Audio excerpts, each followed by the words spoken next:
बच्चों की गुणवत्तापूर्ण शिक्षा हेतु समर्पित हमारे YouTube चैनल नवाचार में आपका हार्दिक स्वागत है। भिन्न हमेशा से विद्यार्थियों के लिए समझने हेतु एक कठिन विषय रहा है और एक ऐसा विषय है जो विद्यार्थियों में गणित के प्रति भय उत्पन्न कर सकता है। भिन्न को समझने हेतु छोटा, बड़ा, बराबर और पूरा तथा टुकड़ों की पूर्ण समझ भी बहुत ज़रूरी है। पर विशेषकर हम भिन्न सीखने सिखाने की प्रक्रिया में ऑडियो विजुअल एनिमेटेड फिल्म्स का उपयोग करें, साथ ही गतिविधियाँ कराएं तो भिन्न रोचक व आनंददायी हो जाता है। नमस्ते, मैं कदू हूँ। गांव से आए हुए मेरे दोस्तों से मिलिए। नमस्ते, मैं गोपाल हूँ। मुझे कंचों से खेलना बहुत अच्छा लगता है। नमस्ते, मैं रानी हूँ, गोपाल की बहन। हेलो, मैं हूँ आरती, रानी की सहेली। हमें झूलना बहुत अच्छा लगता है। वे गोपाल और रानी के पिताजी और माताजी हैं। कौसल्या सुप्रजा राम पूर्वा संध्या प्रवर्तते। उत्तिष्ठ नरशार्दूल कर्तव्यं दैवमान्धिकम्। गोपाल और रानी, अपना ध्यान रखना। हम शहर जा रहे हैं और रात तक लौटेंगे। मैंने तुम्हारी पसंद की नाश्ते की चीजें बनाकर रसोई घर में रखी है। जब भूख लगे तब खा लेना। चिंता मत कीजिए माँ, हम अपना ध्यान रखेंगे। पिताजी, कृपया शहर से हमारे लिए कुछ लाइएगा। जरूर बेटे। ओह, देखो, आरती आई है। चलो हम चलते हैं, वरना हमारी बस छूट जाएगी। हम चलते हैं बच्चों, अपना ध्यान रखना।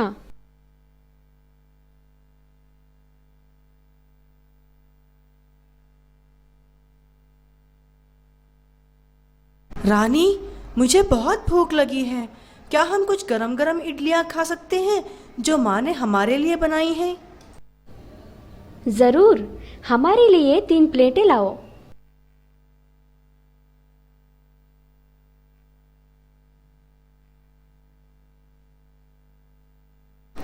देखो, मुझे क्या मिला। केक? ओह, मुझे केक बहुत पसंद है। लेकिन हमारे पास सिर्फ एक ही केक है। हम इसे कैसे बांटें? इसे मुझे दो, मैं बांटती हूँ।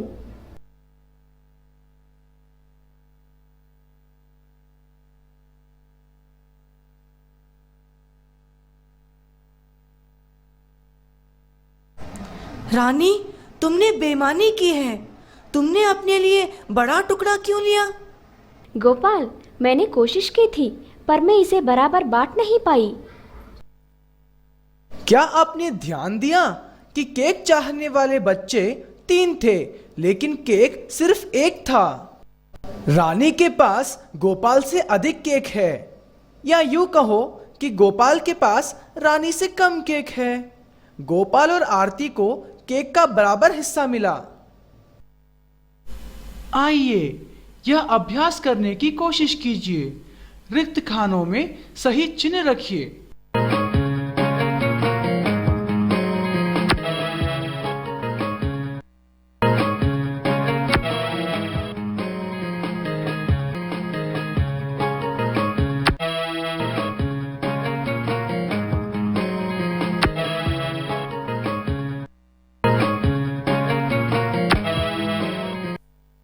चलो, अब थोड़ा पपीता खाते हैं। गोपाल, बड़ा वाला पपीता लाऊं या वो लाऊं जो माँ ने हमारे लिए काटा है? चलो पहले वह खत्म कर दें जो आंटी ने हमारे लिए काटा है। ये है पूरा पपीता, ये है कटे हुए टुकड़े या पूरे के हिस्से। बच्चों, क्या आप कटे हुए टुकड़ों को जोड़कर संपूर्ण वस्तुएं बना सकते हैं?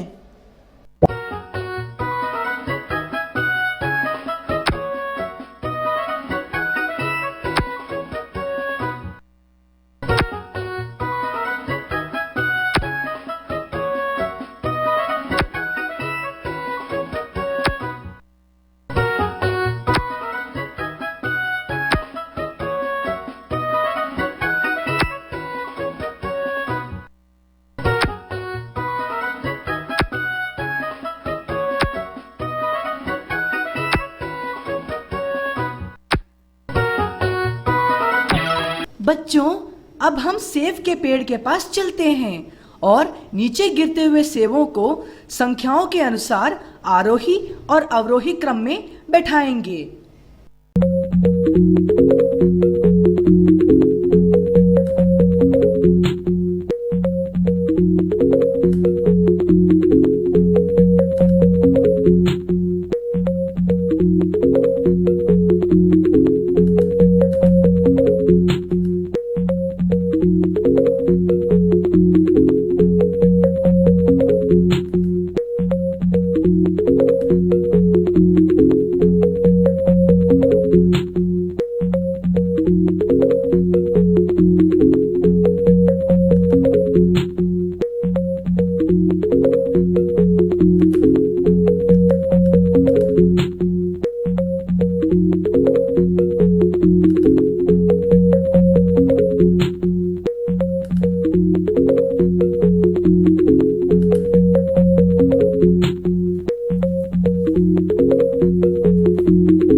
आरती, क्या तुम्हारी प्रायोजना पूरी हो गई? नहीं रानी। कौन सी प्रायोजना? अध्यापक जी ने हमें ज्यामितीय आकृतियों का एक एल्बम बनाने को कहा है। तुम अभी क्यों नहीं कर लेती हो? हाँ रानी, गोपाल भी हमारी मदद कर सकता है। अच्छा चलो, हम कमरे में चलते हैं।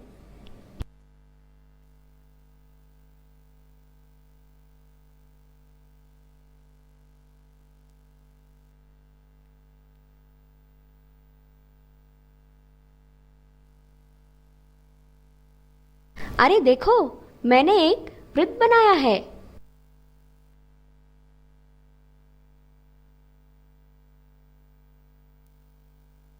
मैंने आयत बना लिया।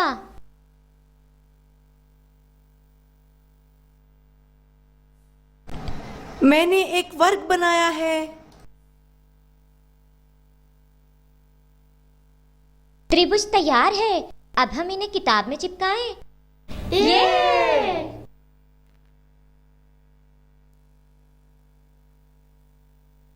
बच्चों, अब आपकी बारी है। इन रेखाओं और वक्र रेखाओं की मदद से आपको ज्यामितीय आकृतियां बनानी हैं।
नमस्ते बच्चों।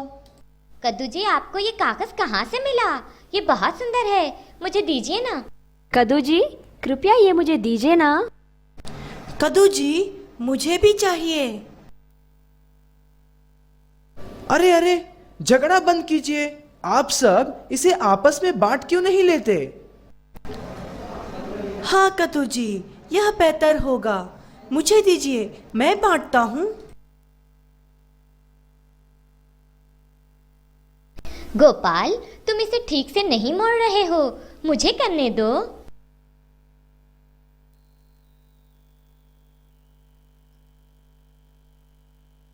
आरती, लाओ, मैं तुम्हारी मदद करता हूँ।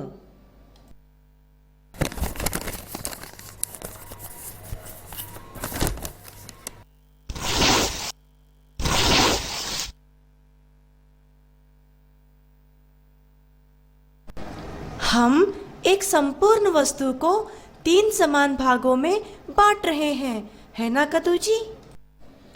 हाँ गोपाल, और प्रत्येक भाग संपूर्ण भाग का 1/3 हिस्सा है।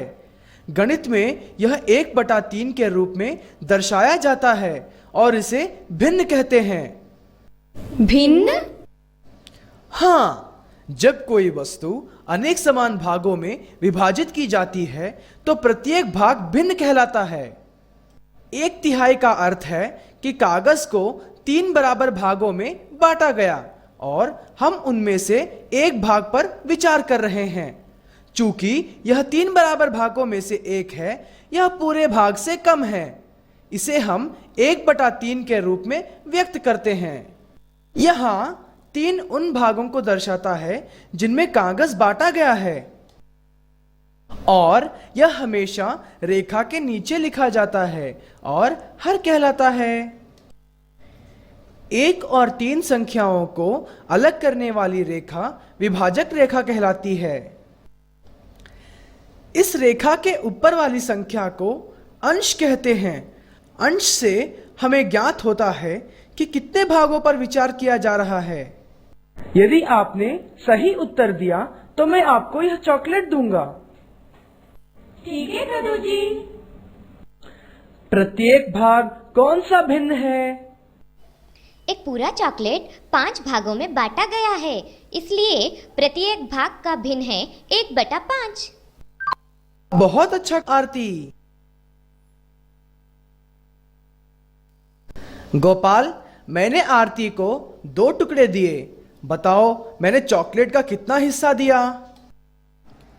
5 टुकड़ों में से 2 टुकड़े दिए, तो यह हुआ 2/5 भाग। हाँ गोपाल। रानी, बताओ, चॉकलेट का कितना हिस्सा दिया गया है और कितना हिस्सा बाकी है? 4 में से 5 चॉकलेटें दी गई है, तो वो हुआ 4/5 भाग। एक बाकी है, वो भाग है 1/5। बहुत बढ़िया रानी, यह लो। लेकिन कद्दू जी, उन दोनों को 2-2 टुकड़े मिले। चिंता मत करो रानी, तुम ये ले लो, मेरे लिए एक काफी है। तुम बहुत अच्छी हो आरती, ये तुम ही रख लो। बच्चों, आप बहुत अच्छा काम कर रहे हैं। बच्चों, मैं जब तक कागज लेकर आऊं, आप यह खेलिए।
रानी देखो, कागज कितने सुंदर है ना आरती। हाँ, बहुत सुंदर है। कागज से भिन्नों को सीखना बड़ा दिलचस्प है। कद्दू जी, कृपया हमें भिन्नों के विषय में और जानकारी दीजिएगा। अच्छा, क्या आपको याद है कि पहले मैंने आपको कागज का कौन सा हिस्सा दिया था? हाँ कद्दू जी, वह 1/3 हिस्सा था। और चॉकलेट का हिस्सा? मुझे 5 में से 2 मिले हैं, वह हुआ 2/5 भाग। वही 2/5। 1/5। क्या आपने देखा, हर एक भाग में अंश हर से कम है। ठीक है कद्दू जी। ऐसे भिन्नों को समभिन्न कहते हैं। ये कागज लीजिए।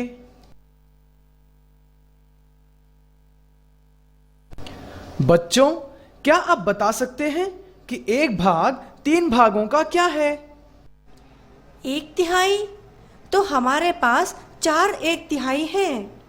फिर तो हमारे पास 4/3 हिस्से हैं। 4/3 कैसे? आरती, हम जितने हिस्सों की बात कर रहे हैं वो है 4, जो कि अंश है, और पूरे भाग के जो बराबर हिस्से किए गए हैं वो हर है, जो कि है 3। इसलिए भिन्नात्मक संख्या हुई 4/3।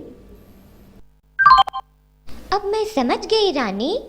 रानी देखो, यहाँ अंश हर से बड़ा है, फिर यह समभिन्न नहीं है। हाँ, ऐसे भिन्नों को विषम भिन्न कहते हैं।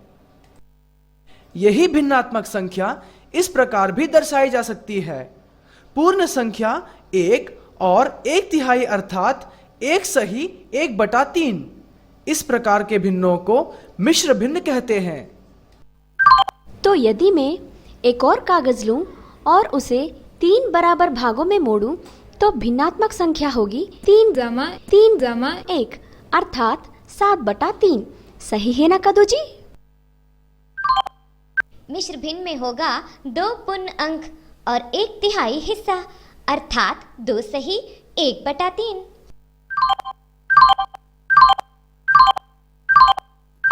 अतः 7/3 और 2 सही 1/3 समान संख्याएं हुई।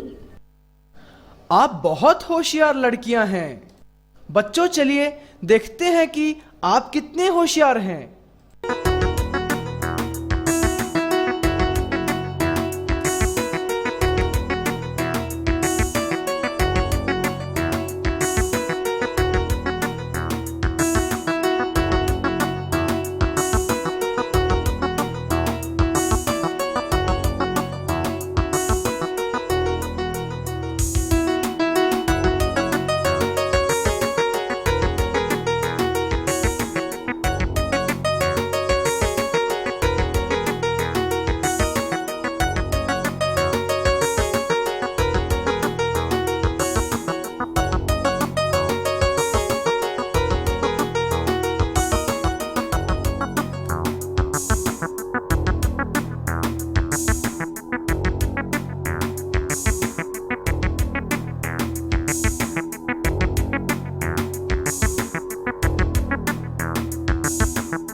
छू मंत्र।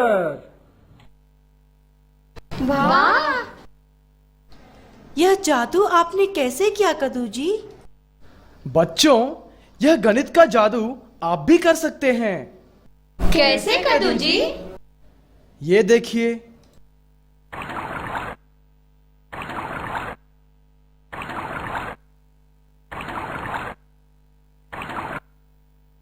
इन गिलासों को देखकर हम कह सकते हैं कि मिश्र भिन्न 4 सही 2/3 है और विषम भिन्न 14/3 है।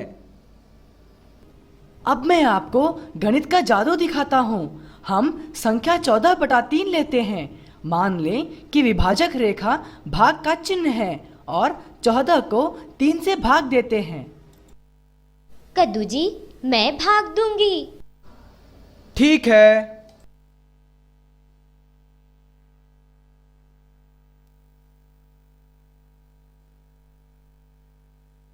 भागफल 4 है और शेष 2 है।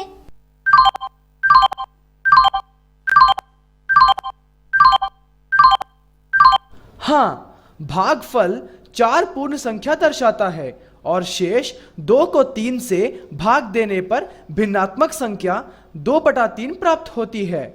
अतः 14/3 4 पूर्ण संख्या और 2/3 हिस्से के समान है। यह 4 सही 2/3 के बराबर है।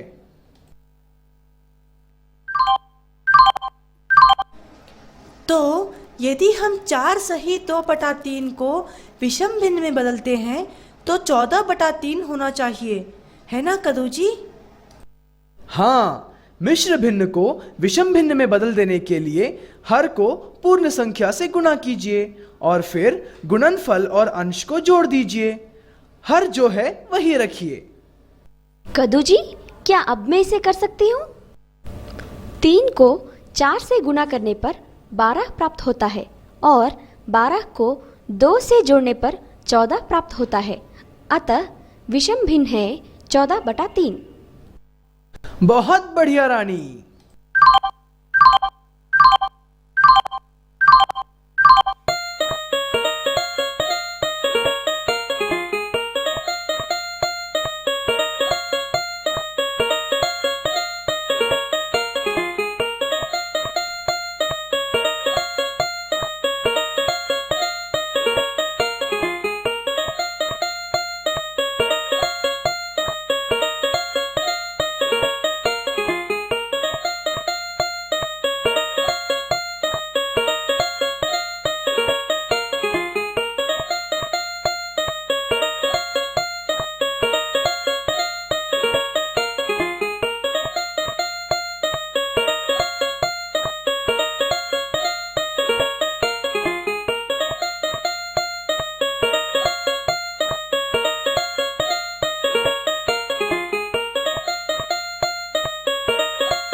इस कागज में 6 हिस्सों में से 2 हिस्से लिए गए हैं। यहाँ 6 हिस्सों में से 4 हिस्से लिए गए हैं और यहाँ 1 हिस्सा लिया गया है। कद्दू जी, क्या मैं बताऊं कि ये कौन सी भिन्नात्मक संख्याएं दर्शाते हैं? ठीक है। 2/6, 4/6 और 1/6। कदू जी, प्रत्येक भिन्न में हर समान है। हाँ, क्या आप इन्हें आरोही और अवरोही क्रम में लगा सकते हैं? यह तो बहुत आसान है कदू जी। स्पष्ट दिखाई देता है कि 4/6 2/6 से बड़ा है और 2/6 1/6 से बड़ा है। हाँ, जब भिन्नों के हर समान होते हैं तब बड़े अंश वाली भिन्नात्मक संख्या छोटे अंश वाली भिन्नात्मक संख्या से बड़ी होती है। अतः यहाँ 4/6 2/6 से बड़ा है और 2/6 1/6 से बड़ा है।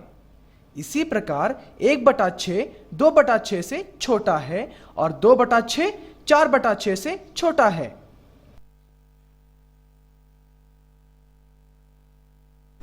रानी, क्या तुम इन कागजों द्वारा दर्शाई जाने वाली भिन्नात्मक संख्याएं बता सकती हो? हाँ कदू जी, वे संख्याएं हैं 3/4 3/6 3/8। इनके अंश समान हैं। बहुत बढ़िया रानी। कदू जी, यहाँ छोटे हर वाली भिन्नात्मक संख्या बड़ी है। हाँ गोपाल, जब भिन्नों के अंश समान होते हैं तब छोटे हर वाले भिन्न बड़े होते हैं। तो 3/4 3/6 से बड़ा है और 3/6 3/8 से बड़ा है। इसी प्रकार 3/4 3/6 से छोटा है और वह 3/8 से छोटा है। बहुत अच्छा आरती।